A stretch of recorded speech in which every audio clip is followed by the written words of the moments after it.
Swastiastu. Om Swastiastu. Assalamualaikum warahmatullahi wabarakatuh. Salam damai, sejahtera, nama budaya, salam kebajikan rahayu. Baik, pada pagi hari ini saya sebelum membersamai kalian dalam pembelajaran, pada pagi hari ini saya ingin mengajak anak semuanya untuk memahami atau memetakan aset yang kita miliki di sekolah. Ya. Jadi tujuan dari diskusi kita hari ini adalah yang pertama menganalisis aset dan kekuatan yang dimiliki oleh SMA Negeri 2 Semarapura dalam pengelolaan sumber daya yang efektif dan efisien. Kemudian yang kedua, merancang pemetaan potensi yang dimiliki oleh SMA Negeri 2 Semarapura menggunakan pendekatan pengembangan komunitas berbasis aset atau sering dikenal dengan PKBA. Apa itu PKBA? Ya, satu, mempraktekkan dialog berkelanjutan dan partisipasi anggota masyarakat. Inti pertanyaannya adalah bagaimana sekolah kami mempraktekkan dialog berkelanjutan yang terjadi sekaligus perilaku yang menghargai keragaman antar warga sekolah demi masa depan murid-murid. Ya. Kemudian yang kedua itu ketiga, 4, 5, 6, 7, 8. Jadi ada 8. Itu yang dimaksud dengan aset manusia ya. Aset manusia itu jadi kalian ini juga termasuk aset ya. Generasi muda, generasi bangsa itu aset bagi bangsa ini. Dan kalau kita berada di lingkungan sekolah, maka Anda adalah asetnya. Kemudian aset sosial. Aset sosial yang dimaksud di sini adalah sebagai norma atau aturan yang mengikat warga masyarakat yang ada di dalamnya dan mengatur pola perilaku warga, termasuk juga unsur kepercayaan atau trust dan jaringan atau networking antara unsur yang ada dalam komunitas. Kemudian aset fisik. Aset fisik kan gampang kita kenali ya. Aset fisik yang dimiliki oleh sekolah ya gampang, ya, semuanya ini ada bangunan, termasuk apa yang kita pakai saat ini itu disebut dengan aset fisik dan lain sebagainya, seperti lab, buku, kemudian perpustakaan dan seterusnya dan banyak lagi ya. Jadi gampang, infrastruktur yang ada yang terlihat di sekolah itu namanya aset fisik ya. Nah berikutnya, aset yang berikutnya adalah aset politik. Politik itu dimaknai sebagai sebuah aktivitas demokratis dalam tataran politik praktis, tapi merupakan kemampuan kelompok untuk mempengaruhi distribusi sumber daya di dalam unit sosial tadi. Ya. Nah, modal politik ini juga merupakan instrumen melalui sumber daya manusia yang dapat mempengaruhi kebijakan untuk mencapai kepentingan. Modal politik sebagai salah satu aset sekolah dapat digunakan untuk melahirkan kebijakan-kebijakan yang berorientasi pada peningkatan pembelajaran. Berikutnya, aset agama dan budaya. Ya, aset agama dan budaya gampang sudah juga kita kenali. Aset agama kan gampang ya. Kita di sini ada berapa agama sekarang di Indonesia? Dan 6 ya. Dan sekolah kita pun juga beragam. Kita tidak semua kan. Ada teman-teman yang beragama lain. Nah itu aset. Nah, kenapa itu disebut dengan aset? Karena dari keberagaman agama, keberagaman aliran itu yang akan menyebabkan kita menjadi apa? Menjadi memiliki rasa saling menghargai, saling hormati, tenggang rasa dan seterusnya. Itu. Nah, aset berikutnya, aset berikutnya adalah aset lingkungan atau alam. Nah, aset lingkungan atau alam mudah kita kenali juga. Nah, aset ini berupa potensi yang belum diolah dan mempunyai nilai ekonomi yang tinggi dalam upaya melestarikan alam dan juga kenyamanan hidup. Yang terakhir adalah aset finansial. Nah, aset finansial yang dimaksud di sini adalah dukungan keuangan yang dimiliki oleh komunitas yang dapat digunakan untuk membiayai proses pembangunan dan kegiatan sebuah komunitas. Jadi aset finansial ini penting sekali. Finalis sekarang bisa dibedakan antara 7 aset itu? Baik. Kalau memang sudah dipahami itu, sekarang saya akan mengajak kalian untuk mengidentifikasi aset yang kita miliki di SMA Negeri 2 Semarang. Ya. Nah, yang pertama adalah kita kenali dulu aset manusia. Ya, silakan didiskusikan di bersama kelompoknya aset-aset yang kita miliki. Saya kasih waktu 20 menit ya. Silakan, selamat berdiskusi.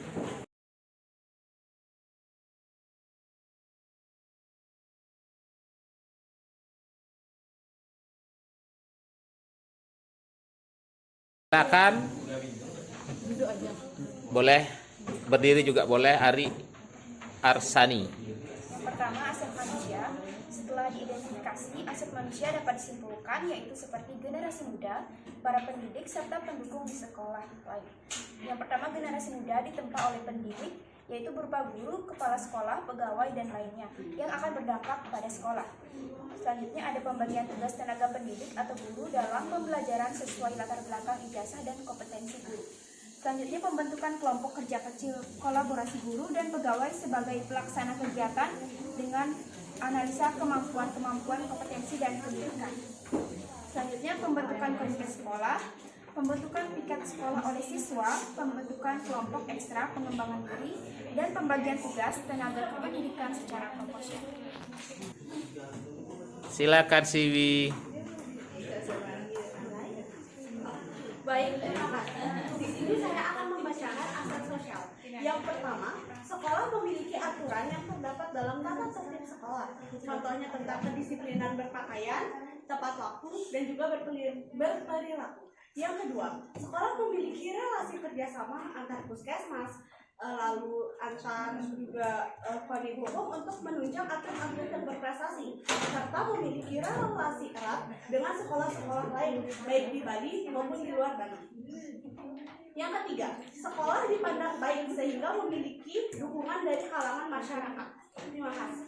Terima kasih Siwi. Silakan Deva. Adapun aset politik yang ada di SMA Negeri 2 Semarapura yaitu pemilihan DPS Madara, ketua dan wakil OSIS, PKS, dan pemilihan ketua kelas.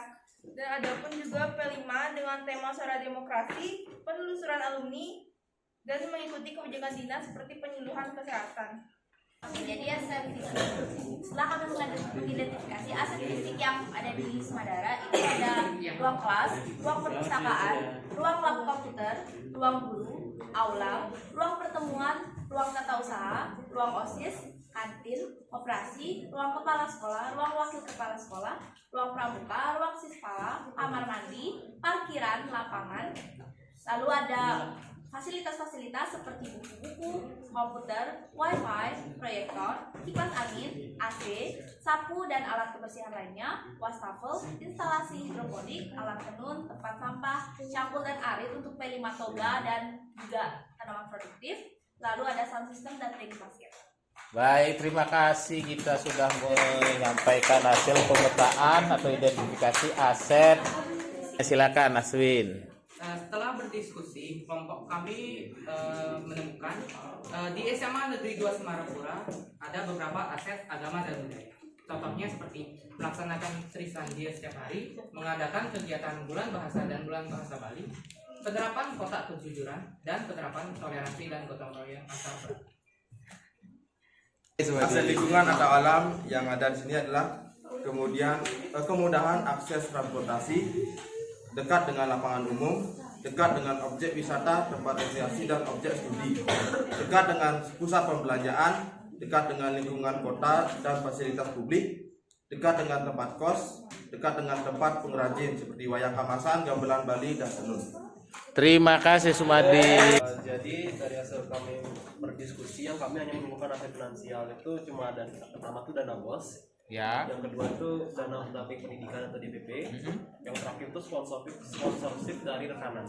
Oh, sponsorship dari rekanan. Baik, terima kasih Surya. Baik, aplaus sekali lagi untuk kita semua.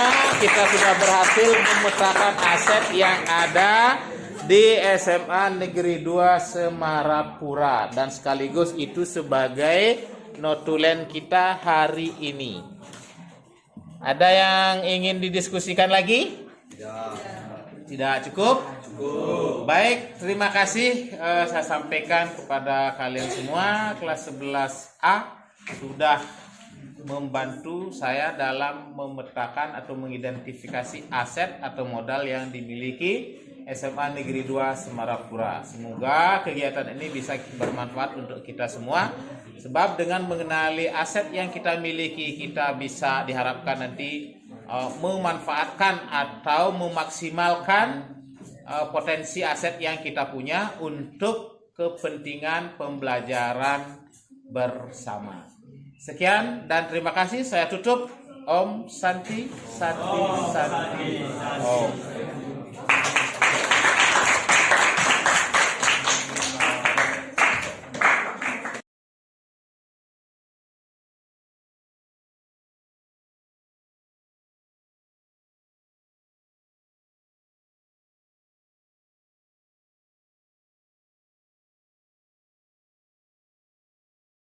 Bapak Ibu semuanya, mohon izin saya berdiri tepat. Mohon izin Bapak Kepala Sekolah, saya menyampaikan kepada Bapak Ibu guru semuanya seperti apa yang kita ketahui bersama. Jadi saya mengikuti diklat CGP, di mana sampai saat ini saya sudah berada di modul 3.2, yaitu aksi nyata. Aksi nyatanya. Pada aksi nyata ini saya diminta untuk berbagi atau kepada teman-teman mengenai pemetaan aset yang ada di lingkungan sekolah kita, di mana dalam hal ini saya ambil di SMA Negeri 2 Semarapura. Terima kasih Bapak Ibu selaku perwakilan orang tua siswa sudah datang untuk menemani saya dalam mengenali aset-aset yang kita miliki. Baik Bapak Ibu, saya langsung saja.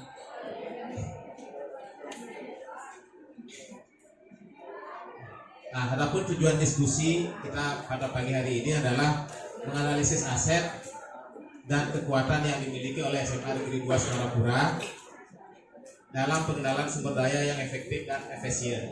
Kemudian yang kedua, merancang pemetaan potensi yang dimiliki oleh SMA Negeri 2 yang menggunakan PKBA dalam hal ini, yaitu pendekatan pengembangan komunitas berbasis aset. Nah, seperti apa yang kita ketahui bersama Bapak Ibu, tujuan pendidikan kita yang yang diinginkan oleh Kejar Dewantara yaitu menuntun segala kodrat yang ada pada anak untuk agar mereka dapat tumbuh dan berkembang untuk mencapai keselamatan dan kebahagiaan yang setinggi-tingginya, baik sebagai pribadi manusia maupun sebagai anggota masyarakat nantinya. Nah, lalu peran kita sebagai pendidik apa Bapak Ibu? Nah, peran kita sebagai pendidik di sini kita itu diibaratkan sebagai seorang petani atau tukang kebun Bapak Ibu oleh Kejar Dewantara. Dan setelah saya simak memang betul apa adanya. Kita adalah ibaratnya tukang kebun. Jadi anak-anak itu adalah bibit atau benih-benih yang akan kita semaikan. Lalu di mana tempat kita menyemaikan? Di sekolah ini Bapak Ibu. Nah, di sana ketika bibit unggul yang diberi tumbuh dan secara maksimal begitu Bapak Ibu. Nah, kemudian berikutnya sekolah ini kita anggap sebagai sebuah ekosistem. Nah, sebagai sebuah ekosistem, sekolah ini terdiri dari faktor biotik dan abiotik. Ya, ini. Nah, untuk memaksimalkan sekolah sebagai perannya sebagai ekosistem, di sini kita bisa melakukan dua pendekatan Bapak Ibu, yaitu yang pertama pendekatan berbasis kekurangan, di mana pendekatan berbasis kekurangan itu kita selalu melihat kekurangan-kekurangan yang ada pada sekolah kita, yaitu apa yang belum maksimal, apa yang sebenarnya terjadi. Misalnya saat ini kita kekurangan LCD seperti itu. Kemudian apa yang kurang lagi dari kita selalu berbasis kekurangan gitu. Misalnya kita ingin mengadakan ulang tahun tapi sarana kita tidak punya. Nah, di sana kita selalu berpikir kekurangan, berbasis kekurangan. Ketika kita berpikir kekurangan, berbasis kekurangan di sana, maka hasil yang kita harapkan pasti tidak maksimal, Bapak Ibu. Nah, sehingga di sini dilakukanlah pendekatan yang kedua, yaitu pendekatan berbasis aset. Ya, istilah kerennya adalah asset based approach, ya itu ya. Nah, di mana di sini kita berusaha untuk menggali potensi aset yang kita miliki, sehingga kita bisa membantu untuk menumbuh kembangkan anak-anak tadi itu agar mereka menjadi insan yang tumbuh dengan bagus untuk mencapai keselamatan dan kebahagiaan yang setinggi-tingginya, baik dia sebagai individu maupun sebagai anggota masyarakat.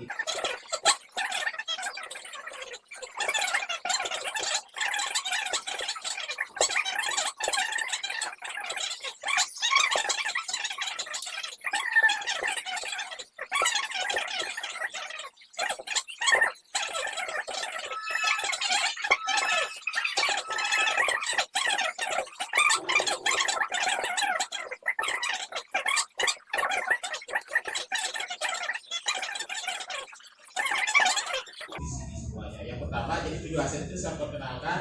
Yang pertama aset manusia. Nah, sudah kita pahami bersama, sebenarnya aset manusia, kita sendiri, kemudian siswa, kemudian aset sosial. Berikutnya lagi ada aset fisik, kemudian aset alam atau lingkungan, kemudian aset agama dan budaya, aset politik, dan terakhir aset finansial. Nah, apa itu aset manusia? Manusia adalah sumber manusia yang berkualitas, investasi pada sumber manusia yang penting, yang memudahkan keinginan, pendidikan, kesejahteraan, dan pendidikan yang ada di sosial. Kemudian sosial, karena sosial dimaknai sebagai rumah atau yang mengikat warga atau komunitas yang ada di lingkungan dan berjalan dengan siswa. Jadi kita siswa seperti pada masing-masing, kemudian fisik, fisik yang ada di dan sendiri bisa dipakai. Tapi ini aset politik.